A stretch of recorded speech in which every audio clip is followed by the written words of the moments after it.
Hey everyone, welcome back to Mason Zero ASMR.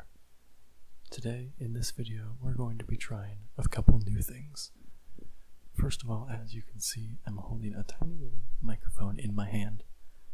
I just got this. It's a lav mic that just clips onto my collar or whatever. The only problem is that it's probably not made for ASMR, although the product listing on Amazon did have the word ASMR in the title line, so I guess we'll just have to see about that. I think it's going to be much better for regular talking. I am currently looking at my audio recording program on my computer, and I'm not seeing much of a waveform. I had it clipped to my shirt initially when I first started filming, but it was picking up almost nothing. So I'm trying this. It's quite possible I'm doing something wrong, so it might require some playing with. The second thing in this video is that I am using my camera instead of a phone like I normally do, and I'm using my brand new 50mm lens.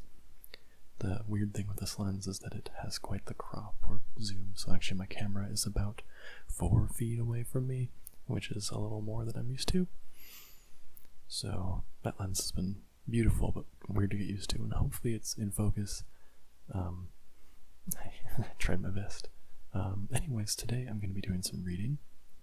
This video is going to probably be on the shorter side.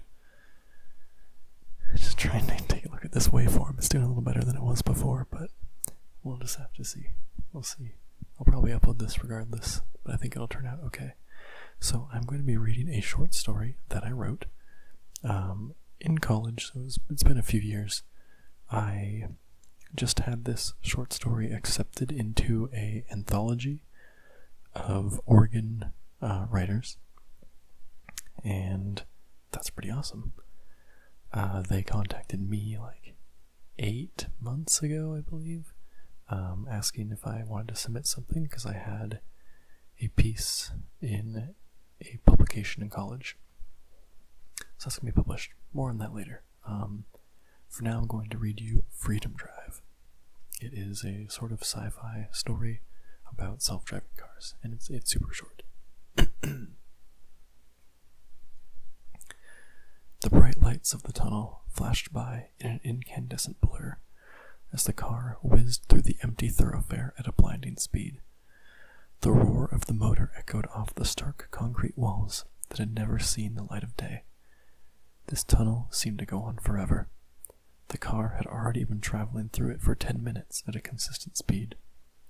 Briefly, a light appeared in the distance, and in an instant the tunnel was gone, replaced by a desert valley bathed in the moody oranges of sunset. Sharp-toothed mountains rimmed the valley like the spine of a long-dead creature. The road out of the tunnel stretched as far as the eye could see, and beyond.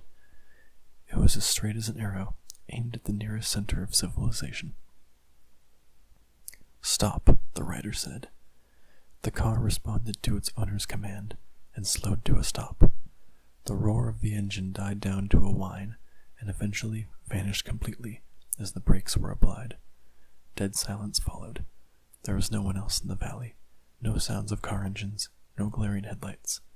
Nothing. Switch to manual mode. The car beeped in confirmation, and panels across the dashboard and next to the seat opened up. With a whir of tiny motors, a steering wheel, gas and brake pedals, and a gear shift materialized from behind retractable plates. The rider turned driver, gripped the steering wheel with practiced hands, knocked the gear shift into drive, and floored the gas pedal. With a squeal, the car's tires spun out before finally gripping the asphalt and zooming down the road. The car jolted ever so slightly as the transmission kicked up a gear. The RPM shot up, dropped down, shot up, dropped down, then eventually leveled out as the driver settled into his desired speed. The speedometer had never reached its present point under the power of a foot pressing down on a pedal. Suddenly, the driver jerked the wheel hard to the right. The car careened off the road into the open desert. No longer was it bound by the oppressive roads but free to roam the landscape. A cloud of dust rose behind it as the rapidly spinning wheels carried the car across the soft hills and stretches of flatland. The skilled hands gripping the steering wheel kept the car under control over the bumps and dips, as the equally capable feet pumped the gas and brake pedals accordingly. Gaining speed, the driver aimed the car at a low hill, and the vehicle flew across open air for a brief moment, until the modified suspension caught the car on the ground, jostling the driver. This was freedom, not the freedom advertised on television with these self-propelled cars. The obnoxiously energetic commercial announcers claimed to their customers that these cars were the ultimate source of freedom. In the days of old, multitasking was impossible while driving, and the attempted multitasking led to deaths, and eventually laws prohibiting using phones, eating food, and applying makeup while driving. But with a car powered by GPS signals and advanced anti-collision technology, one was no longer a driver, but a rider. The car would go exactly where the rider told it to go, and would follow their commands. No more having to pay attention to traffic, or hurrying back to the office to do your work. One could simply sit back and enjoy the worry-free ride, and could consume a meal, talk on the phone, or even get an early start on those spreadsheets the boss wanted done that morning. Freedom. No, that was not freedom. This was freedom. Controlling the car, not by telling it what path to travel in advance and watching it complete this task, but by not knowing where the path was, and deciding the next leg of your journey a split second before changing direction. The path could be whatever you wanted it to be, and did not really have to be a path at all. Your hands, your feet, and your heart blazed the trail, not a computer chip.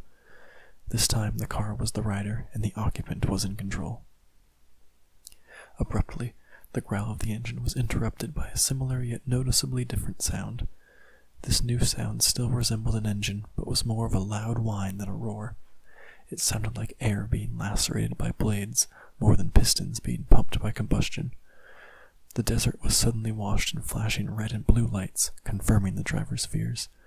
A quick glance in the rearview mirror revealed a police chopper with its lights ablaze. It bore down on the speeding car, closing fast.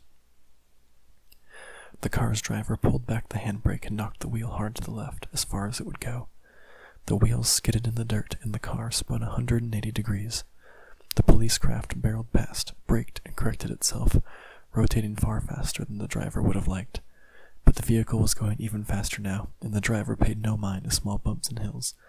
The suspension was strained at points, and the amount of time spent soaring through the air increased, but the expert hands guiding the steering wheel around the worst of the terrain. The billowing cloud of dust obscured most of the view in his mirrors, but the red and blue lights could still clearly be seen shining through. The highway was barely in sight, and the driver aimed for it straight and true. The police craft still bore down on him like a predator to prey. He tapped the brakes as the wheels bounced onto the asphalt and jerked back onto the restricting roads. He cut across the lane heading back the way he had come and made a dash for the tunnel. The pursuing aircraft appeared out of the dust cloud like a metal hornet and kept the steady path straight behind the car. Flashes of bright blue whizzed past the windshield. The police were firing electromagnetic pulses at him. The driver smirked with confidence. The police used electromagnetic pulse cannons to interfere with a self-propelled car's electronics. Considering the cars relied on electronics to plot their course and drive safely, the car would shut down when shot with an EMP. However, they would have little effect on a car in manual mode. The car would still be drivable, but would not be able to revert back to automatic. The lights and gauges would not work either, but that was the least of the driver's worries. He weaved around the road, managing to avoid being hit. This crafts gunner appeared to have atrocious aim. The tunnel loomed ahead. Once inside, the police craft would be unable to follow, and there would be nothing more to worry about. The last seconds until entering the tunnel's mouth seemed to stretch on forever, as EMPs crashed against the asphalt nearby, but the car rocketed through entirely unscathed. The driver allowed himself a huge sigh of relief. He hadn't realized he'd been holding his breath. But the relief did not last long, as the red and blue lights entered his vision again. He slammed the brakes, hard, but the car could not slow fast enough to avoid rolling over the spike strip set up in front of him. He felt the car drop, and a jolt of desperation rushed through him as his tires ruptured, and the car ground to a halt, surrounded by glimmering police cruisers. So that was my short story, Freedom Drive. believe I wrote it in 2013, I think, and it is going to be published in an anthology of other short stories in October. I'll share a link once it's published. But yeah, I hope you all enjoyed this video. I hope this microphone and this camera at least worked a little bit enough to make this a decent video. I'm going to end it here. I hope you all enjoyed. Subscribe if you haven't already. Like and comment. And I'll see you in the next video. Good night.